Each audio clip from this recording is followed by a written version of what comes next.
Hello, lovelies. Mina here. Today's video is a dubbed silent film because I got bored. This was filmed over that period between Christmas and New Year's where everything loses meaning. And I decided I want to tackle my to fix pile. Everybody was home, of course, though, so I had to do this quietly and voiceover after the fact. So that's what we're doing. As you can see, I'm picking out what I'm going to work on. This white dress, that's something that'll be later. But, ah-ha-ha! The first thing I'm going to tackle is my Peaches and Cream Barbie-inspired dress. The straps, just a little bit of moving, and down they come. When I pull them up, it kind of gapes a little bit here, so I don't want to take them in, though, because if I take them in, that means because the whole thing needs to move. But in order to wear this after all the effort I've put into it already. As you can tell in that last clip, that was from the video where I actually made this dress. I really didn't want to fix it. It took so long and so much brain power to put it together in the first place that, but at the same time, if I didn't fix it, I wasn't going to get any use out of it. And after putting that much work into it and liking it as much as I did, I did want to get some use out of it. So I bit the bullet and removed the sleeves from the bodice. Tedious, but easy to do. And then I tried it on and repinned where I wanted everything to go, and then laid it out and officially pinned everything together.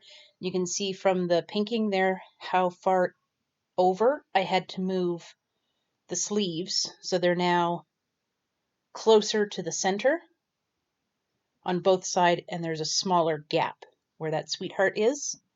And once everything was pinned, I took it over to the sewing machine and reattached everything.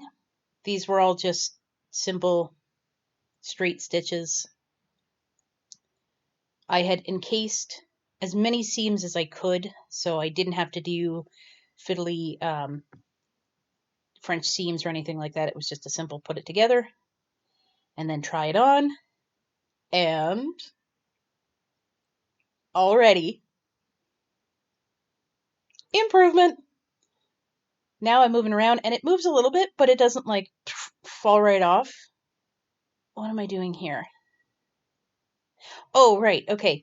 So I didn't love how the waist was, and I didn't want to take it in anymore because I did like that sort of baggy fit.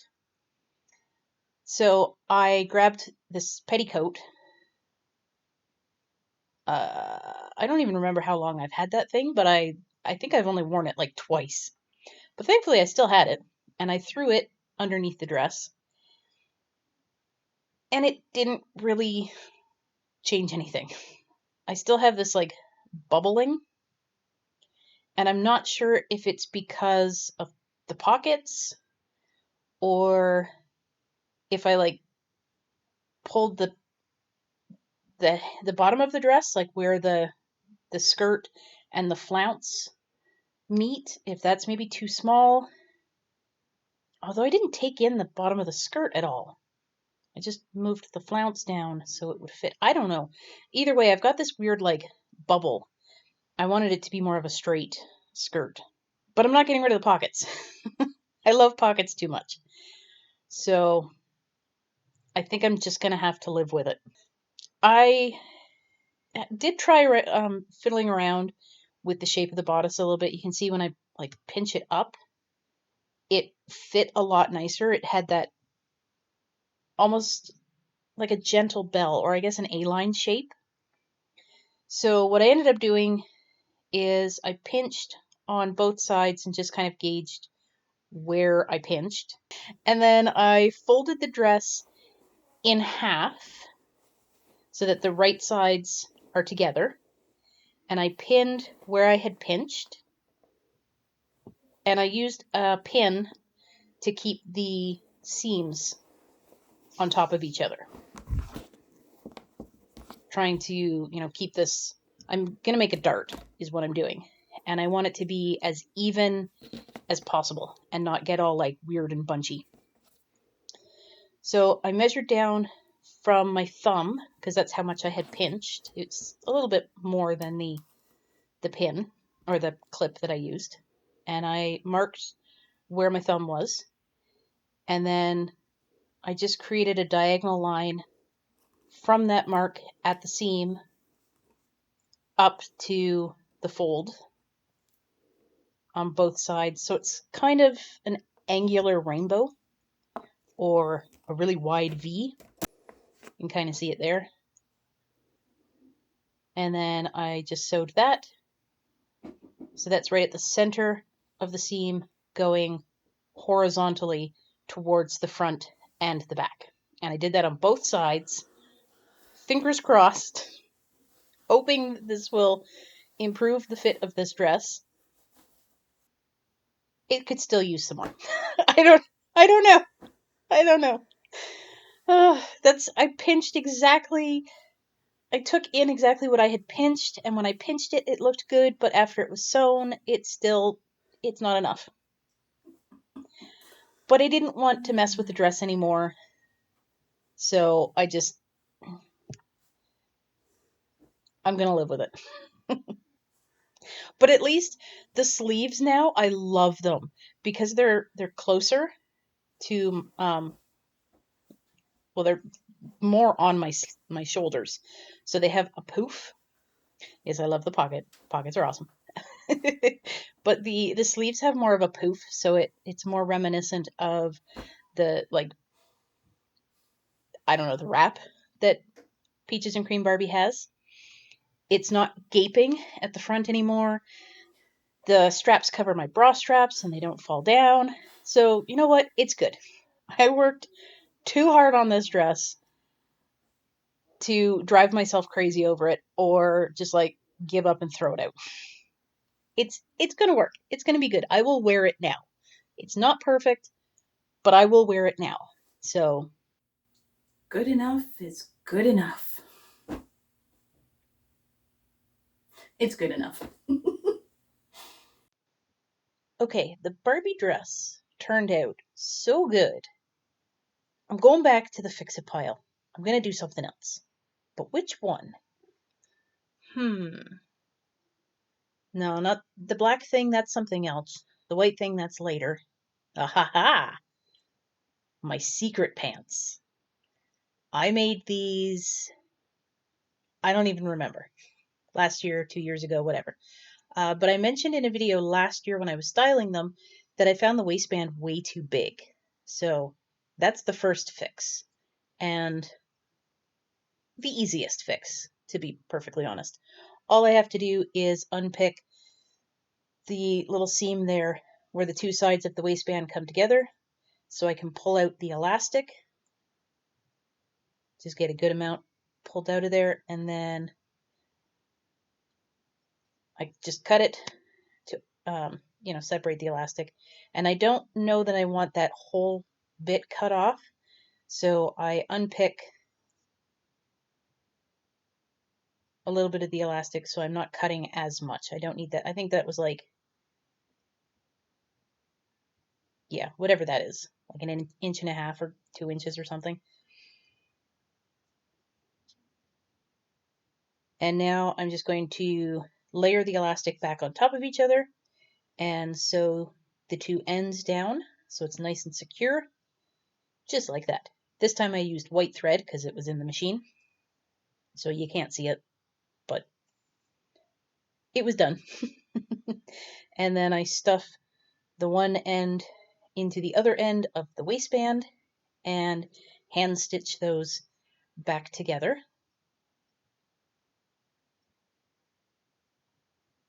I've mentioned on this channel before that I do not like hand stitching, but I'm doing it for this partly because I was going for like older historical inspired methods for making these pants, and so it like fits the rest of the look.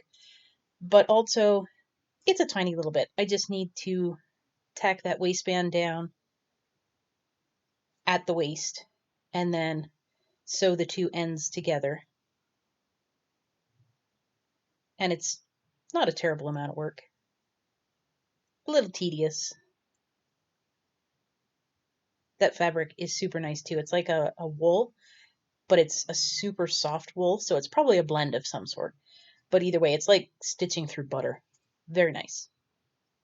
So there we go, that's fixed. Now to try them on and to see if it is actually fixed. I don't normally wear the secret pants over other pants, but I'm not showing my undies on this platform. So, and they're big enough. It works. I tuck these pants into another shirt anyway. I wear them with a hoodie that I tuck in. So it's okay to have that extra bulk at the waist because it's going to have that extra bulk with the shirt that goes with it. And much better. Yeah, that fit so much nicer. Which I was riding high on my success and decided to try something. I clipped these pleats while I was wearing the pants so I wouldn't forget which ones I was working with. And then I turned the pants inside out, so this is now the inside of that pleat. I'm going to open that pleat up and put in pockets. I chose the pocket fabric. It matches the cuff lining that I used earlier. I used my pocket pattern. Clearly I overdrew it because I've been finding that pocket pattern a little small. Then I measured down from the waistband about a thumb's width, made a little mark, then laid down my pocket cutout and marked at the bottom. And now I'm going to cut between those lines. First I cut little notches where I made those chalk marks, both at the top and at the bottom. And then I put my scissors in sideways and cut straight up through the pleat.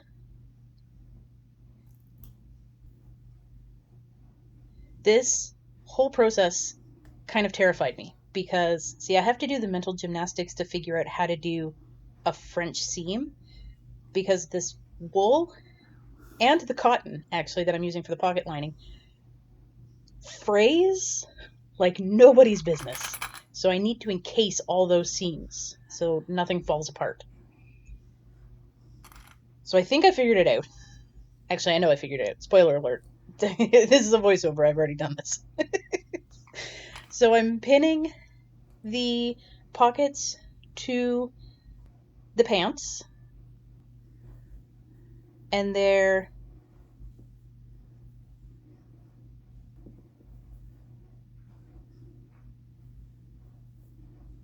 what is it? The pockets are going to be wrong side to wrong side. So I pinned the right side of the pocket to the wrong side of the pant. And then I sewed the pockets to the pants, flipped them, and sewed them again to encase the seam. Then I put the pockets together and sewed the pockets together. And now I flip them again and sew them again, encasing those seams. If you are as confused as I am, don't take my word for it.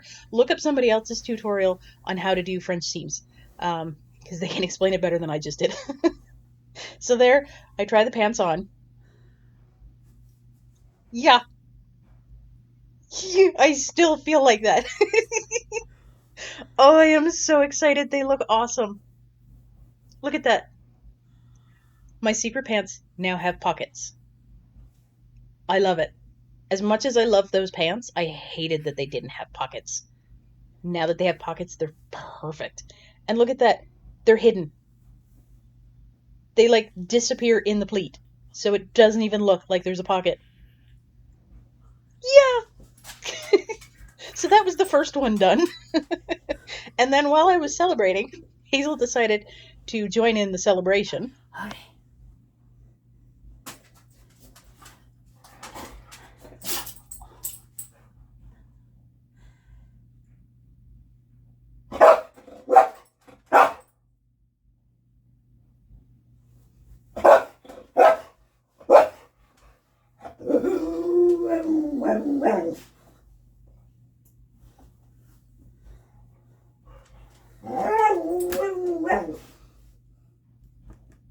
Later.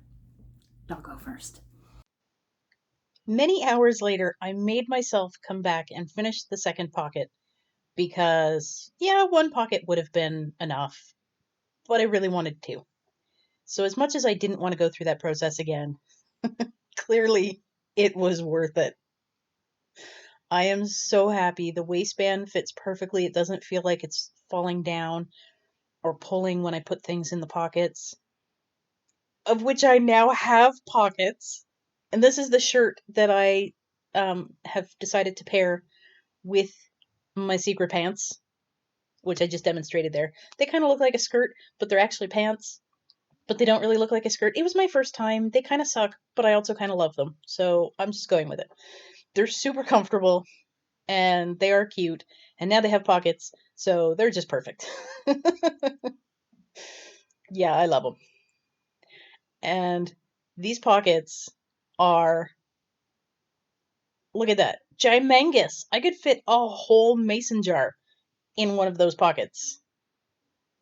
And a squishy. Why I would have those in my pockets, I don't know, but they fit. I'm definitely going to have to size up my pocket pattern from now on because bigger is better. Here's all the clothing that I made myself throughout 2023. It's not much, but it's a decent amount. So I'm going to do a try on and talk about how I made them a little bit and what I like and what I don't like. This is the first outfit that I'm. No, I'm just kidding. I'm not really naked. Clearly, it's leggings and an undershirt. I figured it would help with the quick changes. So these are the first pieces that I made, a little shorts and matching top. The shorts, though, I don't know, they got lost in translation somehow. The crotch is too short and the waist is too long or something. Either they don't fit right. The shirt, though, I really like the shirt. That was the first piece that I made from the do-it-yourself DIY Daisy Braid book. Um, I'll leave that linked in the description below. Anyway, so I really like the shirt. And at the time I made the shorts, the shirt, and the pants all together out of two different bed sheets. Now this look I like much better. I really like the pants with that shirt much better than the shorts. The pants just fit better. And it's also, I put that little purple detail at the neckline of the shirt and at the cuffs of the pants, and the fact that those match together, I just like better. Even though I did like the half and half look of the shorts, they didn't fit right. So I don't know, maybe I'll fix them, maybe I won't. But yeah, so now that was the shirt that I was wearing with those pants when I made that little set. And I liked it at the time. It's just leftover scrap fabric that I threw together the eyelet lace for the sleeves, and I tie-dyed the body of the shirt. But now that I'm wearing the other shirt with those pants, I don't know what to do with this shirt, or I didn't know what to do. I have since figured it out. So the one side of the shirt came out lighter and the other side came out darker, so I just flipped it around for the darker side and paired it with this patchwork skirt. I made this a few years ago. You may have noticed it in my channel banner. That's the skirt I'm wearing. Um, and I like it so much better with the crop top. I had been wearing it with a shirt tucked in, but then every time I lifted my hands, it would pull the skirt up. And oh, and the matchy matchy, oh, it just makes my little matchy heart so happy. Okay, so this next piece, I have a video on the channel about making this one. It started as the walkaway dress that nearly destroyed my brain. And I turned it into a vest that's fully lined with super cute sun buttons. I loved that fabric. It's very subtle, you can't really see it, but it's got sparkle in it. And I'm hoping to wear it with a dress that's got like poofy sleeves and a poofy dress, like a poofy skirt, and I think it's going to look so much better. Okay, I don't have a video of this. I just shared this one on Instagram, but that's okay. So I'm sharing it here now. And now that I've spun myself into oblivion, I love this dress. So all of the different like patches, the sleeves, and the different colored sections on the bodice, those are all fat quarters. I got a fat quarter pack, and I picked it out because it had unicorns and sparkles and flowers, and I really liked it. Um, I used some of the fabric from the bodice pieces to make the waistband, just to like break up the pattern a little bit. And here I'm kind of trying to show you how I made. They were two rectangles that I sewed together at the shoulder and then folded in half and sewed along the sleeve and down the side. And that's basically how you make the bodice. It's super simple. It's just squares and rectangles. The skirt was an entire twin bed sheet. And I just pleated the ever-loving snot down to get it to fit around the waist. And I love it. It is so swishy and floaty and long. This is my Disney princess dress. This I feel like royalty in this dress. It's so swishy. My only problem is because there's like no shape. If it had a cinched in waistband, then when I would bend over, it would like just drape from the waist and it wouldn't be too bad. But because this doesn't have a defined waist, it drapes from the neck, and that's a bit of a pain in the butt. If I'm not careful, I can step all over the bottom. Um, when I go upstairs, it's actually not too bad. I lift it just because it's fun, but I don't have to. I can do like the wide side step up the stairs. When I go down though, it just drapes and like drags any kind of dirt that might be on the stairs behind me. It's a pain in the butt, but it's totally worth it to feel this gorgeous. I love that dress. Okay, now this vest, I have a video, I'll link it above and below. This was my thrift flip from last year. It started life as a blazer, and I removed the sleeves and turned it into a waistcoat style vest. It's a little bit big at the bust there, it kind of gapes, but I don't usually wear this vest with such a tight, thin shirt. I wear it with my Hobbit costume, so it's got the big sleeves and the big skirt, and it fits much nicer. Okay, this dress, as you can see, I love this one too. This was made in a very similar style as the dress I showed you before, the waistcoat vest. But instead of doing the blocky, like instead of leaving the fat quarters as squares, I cut them into strips. And then for the neckline, that black strip just to like break up the color. I did that on the back too.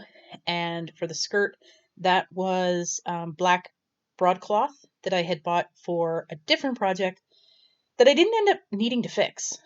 So I put it to use with this dress. And then I hemmed the bottom with a little flounce of the leftover strips. Yeah, I love that print. It says Frankenstein's monster, not Frankenstein. I'm a stickler for that. I love it. Because Frankenstein was actually the monster. Anyway, uh, so for this one, I cinched in the sleeves, but kept them kind of big so they're like loose, poofy. And it's got that swirly twirly. It's got pockets. I love it. Okay, so this right now, when I bought the fat quarters that I made my big princess dress, this was one of the fat quarters that came in the bundle. And I couldn't figure out how to use it in the dress because it was the only one left and it didn't really fit into the pattern. So I did a double rolled hem, except for the selvage edge, and now it's a bandana. So anytime I want to cover up my hair, I'm doing any kind of work, I throw that on. And we wrap up this review with my peaches and cream Barbie inspired dress. This was the inspiration for me to tackle, or at least start to tackle, my to fix it pile, because I didn't want to show off this dress without at least trying to see if I could fix it to make it something that I would be proud of, that I would wear. And now, as much as I hate summer and I'm not looking forward to it, I'm totally looking forward to warmer weather to wear this dress. I love it. It's so cute. Now, all these try-ons, whew, I didn't have that many, but it got hot. So there's everything that I made clothing-wise in 2023. As much as I tried to take it easy and chill with this video, I am now exhausted. I'm going upstairs to bed to sleep. Anyway, thank you so much, lovelies, for watching this video. I appreciate you as always. Welcome to 2024. I'll see you in the next video. Stay fabulous. Bye.